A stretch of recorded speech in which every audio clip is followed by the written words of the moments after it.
गांव से थोड़ी दूरी पर एक पुराना मकान था जिसे लोग भूतिया हवेली कहते थे। कई सालों से वहां कोई नहीं रहता था। लोग कहते थे कि रात के 12 बजे उस हवेली में अजीब आवाजें आती हैं, खिड़कियां अपने आप खुल जाती हैं, दरवाजे पर कोई दस्तक देता है और कभी कभी खून से लथपथ एक औरत दिखाई देती है। नेहा उस गांव में अपने दादा दादी के साथ रहती थी। उसके माता पिता शहर में काम करते थे, इसलिए वह ज्यादातर समय उसी पुराने गांव के घर में बिताती थी।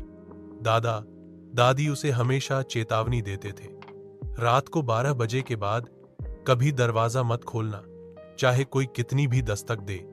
एक रात 12 बजने ही वाले थे। नेहा पढ़ाई कर रही थी।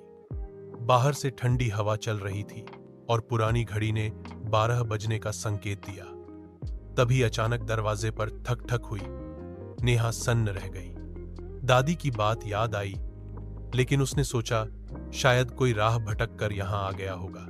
उसने हिम्मत करके दरवाजे के पास जाकर पूछा, कौन है? लेकिन कोई जवाब नहीं आया, सिर्फ फिर से वही ठक ठक। उसका दिल जोर जोर से धड़कने लगा। डरते डरते उसने दरवाजा खोला। बाहर कोई नहीं था, सिर्फ अंधेरा और ठंडी हवा का झोंका।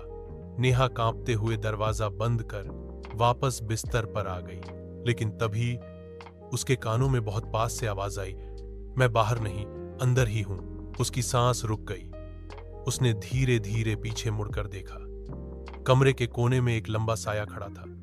रोशनी सीधी वहां नहीं पहुंच रही थी, लेकिन साफ दिख रहा था कि कोई खड़ा है। साया धीरे धीरे लंबा होता गया और उसकी शक्ल नेहा जैसी बनने लगी।